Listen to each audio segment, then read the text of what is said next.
جی السلام علیکم۔ آج ایک اور نئے ادبی موضوع کے ساتھ حاضر ہیں۔ سب سے پہلے تو گزارش ہے کہ ہمارے چینل کو سبسکرائب کریں۔ آج ہم بات کرنے والے ہیں ترقی پسند تحریک کے زیر اثر لکھے جانے والے افسانے اور ان کی روایت۔ اردو ادب میں ترقی پسند دراصل ان مخصوص سیاسی، سماجی اور خیالات کا نام ہے جو کہ کارل مارکس کے اشتراکی ادب اور اس کے انقلاب سے لیے گئے ہیں۔ اردو ادب میں ان خیالات اور تصورات کی ترویج، اشاعت اور تبلیغ کا سلسلہ انقلاب روس کے بعد شروع ہوا تھا۔ ترقی پسند تحریک اردو ادب میں ایک نہایت ہی اہم تاریخی مقام رکھتی ہے۔ اس تحریک کے پیچھے ایک طرف تو ہندوستان کے سماجی اور سیاسی حالات تھے، تو دوسری طرف بین الاقوامی صورتحال اور ادبی تحریکوں کے جو اثرات تھے۔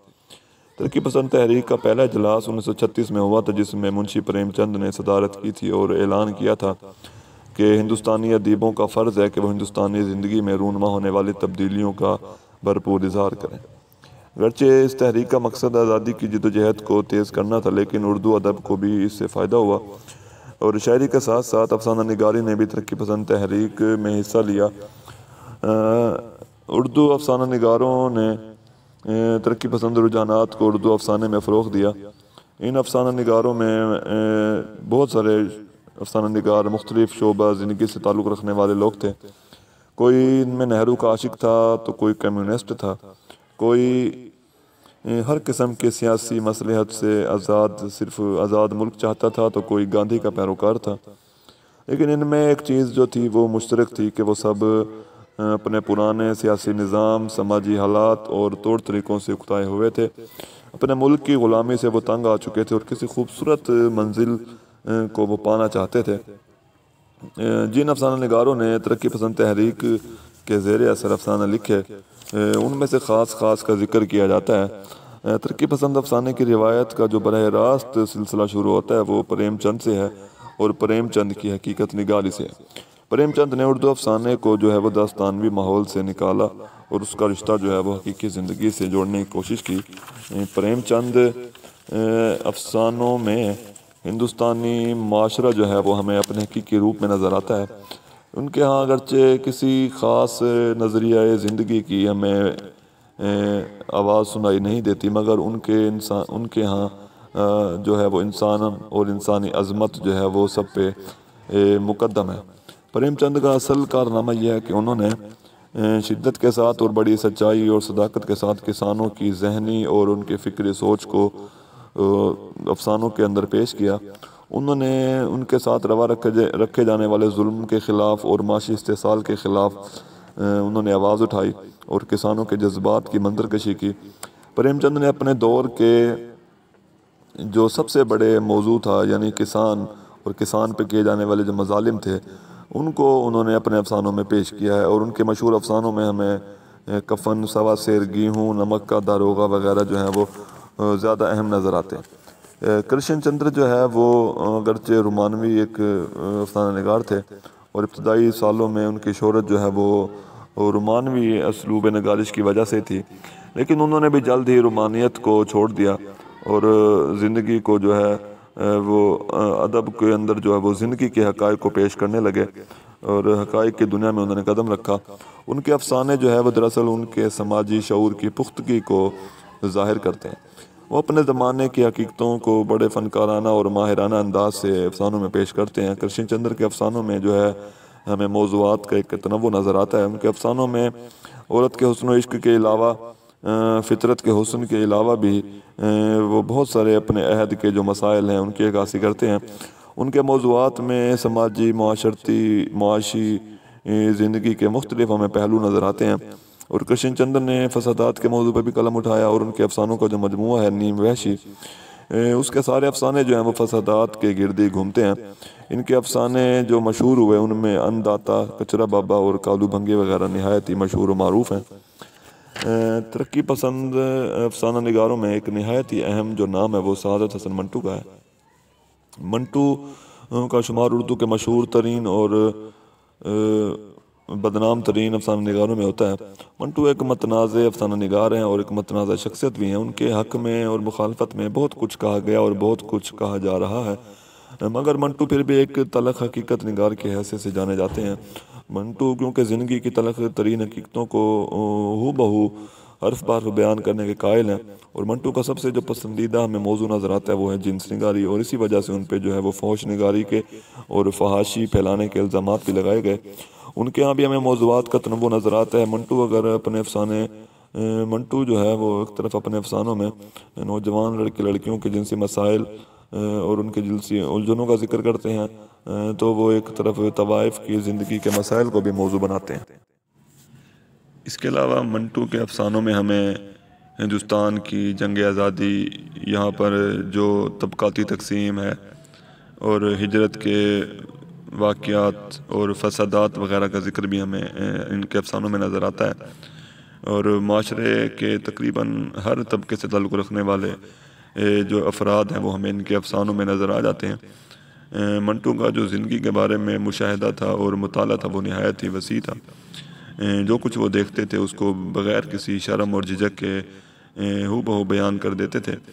منٹو اپنے افسانوں میں گہرے نفسیاتی شعور کا بھی ثبوت دیتے ہیں۔ ڈاکٹر عبادت بریلوی کے بقول منٹو انسانی نفسیات کا گہرا نباض ہے۔ منٹو کے چند افسانوں سے اگرچہ ہم اختلاف کر سکتے ہیں، مگر ان میں جو بیان کی گئی تلخ حقیقتیں ہیں ان سے کسی طور بھی نظر انداز ان کو نہیں کیا جا سکتا۔ ان کے چند مشہور افسانوں میں ٹھنڈا گوشت، توبہ ٹیکسنگ، دھواں، نعرہ اور نیا قانون وغیرہ شامل ہیں۔ ترقی پسند افسانہ نگاروں میں عصمت چغتائی کا نام کسی تعارف کا محتاج نہیں ہے۔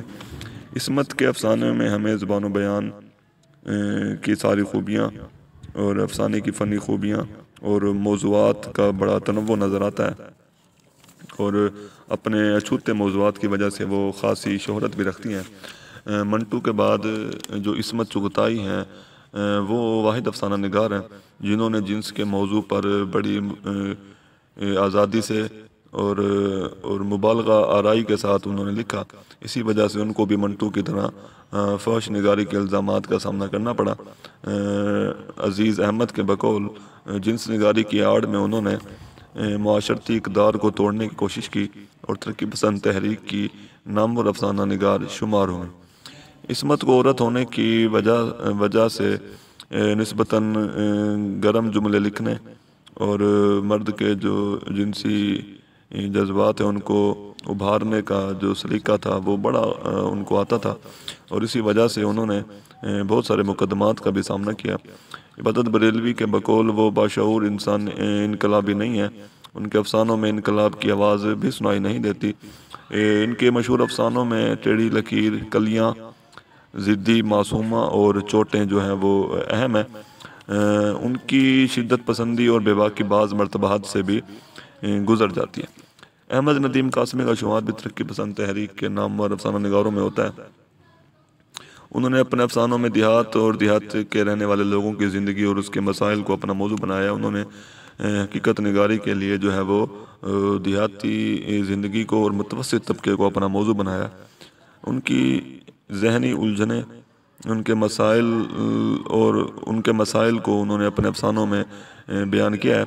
انہوں نے تقسیم ہند، تحریک خلافت اور دوسری بہت سی تحریکوں سے متاثر ہو کر بھی افسانے لکھے ہیں۔ فسادات کے حوالے سے ان کے ہاں میں حقیقت پسندی کا عنصر جو ہے وہ واضح نظر آتا ہے۔ ان کے مشہور افسانوں میں آتش گل، الحمدللہ، رئیس خانہ، بڑی سرکار کے نام اور سناٹا وغیرہ نظر آتے ہیں۔ اس کے علاوہ راجندر سنگھ بیدی جو ہیں وہ ایک مشہور ناول نگار اور افسانہ نگار کی حیثیت سے جانے جاتے ہیں، اور وہ بھی ایک ایسے افسانہ نگار مانے جاتے ہیں جنہوں نے بھرپور انداز سے معاشرتی حقیقتوں اور سماجی حقیقتوں کو انہوں نے بیان کیا ہے۔ راجندر سنگھ بیدی کے تقریباً سارے افسانوں میں ہمیں جو ہے وہ گھر کی کہانی نظر آتی ہے، یعنی ان کی کہانیاں جو ہیں وہ بوڑھا، بچہ اور عورت کے گرد گھومتی ہیں۔ وہ خاندان کو اپنے افسانے کا موضوع بناتے ہیں، اور خاندان کے اندر جو لوگ شامل ہوتے ہیں یعنی عورت، مرد، بچہ، بوڑھا، ان سب کی محرومیاں، پریشانیاں اور دکھوں وغیرہ کو وہ اپنا موضوع بناتے ہیں۔ بیدی خود بھی ایک درد مند انسان تھے، اور یہی درد مندی جو ہے ہمیں ان کے افسانوں میں بھی نظر آتی ہے۔ بیدی کے افسانوں میں جو کرداروں کے جو ماحول ہیں ان کی الجھنوں کا واضح مشاہدہ ہوتا ہے۔ ان کے ہاں بھی موضوعات کا ہمیں ایک تنوع نظر آتا ہے، وہ استعارات کے ذریعے اور علامتوں کے ذریعے بہت کچھ کہتے ہیں۔ ان کے افسانوں میں حقیقت نگاری اور رومانیت جو ہے وہ ساتھ ساتھ چلتی ہے۔ ان کے مشہور افسانوں میں بھولا، رحمان کے جوتے، لاجونتی، گرہن، کوکھ جلی اور اپنے دکھ مجھے دے دو وغیرہ شامل ہیں۔ اس کے علاوہ سجاد ظہیر کا نام جو ہے وہ ترقی پسند افسانہ نگاروں کے حوالے سے خاصا معروف ہے، جو کہ ان کا ایک افسانوی مجموعہ انگارے کے نام سے شائع ہوا تھا، اور اس میں انہوں نے سیاسی تلخیاں، معاشرتی، مذہبی، سماجی جو انہوں نے حقائق ہیں ان کو بیان کیا تھا۔ اس کے علاوہ حقیقت نگاری سے انہوں نے کام لیا۔ ان افسانوں سے اتفاق نہ رکھنے والے جو اہل علم ہیں وہ ان افسانوں کو دراصل ایک تخریبی ذہن کی پیداوار قرار دیتے ہیں۔ سجاد ظہیر کا ایک مشہور ناول لندن کی ایک رات جو ہے وہ بھی حقیقت نگاری کا ایک منہ بولتا ثبوت ہے۔ انگارے میں سجاد ظہیر کے علاوہ جو ہے وہ احمد علی کے افسانے بھی شامل تھے، اور ان افسانوں کے اندر بھی ہمیں حقیقت نگاری اور بے باکی کا انداز نظر آتا ہے، اور باغیانہ خیالات کو ان افسانوں میں فروغ دیا گیا ہے۔ احمد علی کا جو انداز ہے وہ قدرے ایک مزاحیہ سا انداز ہے۔ اس کے علاوہ مشہور جو ترقی پسند تحریک کے افسانہ نگار ہیں ان میں علی عباس حسینی، شوکت صدیقی، اشفاق احمد، انور علی، اختر حسین رائے پوری اور حاجرہ مسرور وغیرہ جیسے نامور افسانہ نگار شامل ہیں۔ ان سب افسانہ نگاروں نے ترقی پسند تحریک کے منشور اور دستور کے مطابق کام کیا، اور ترقی پسند ادب کو انہوں نے مزید آگے بڑھایا، اور اسی وجہ سے ترقی پسند تحریک نے ہماری تہذیبی، سماجی زندگی کو اور ادب کو بہت کچھ فراہم کیا۔ شکریہ۔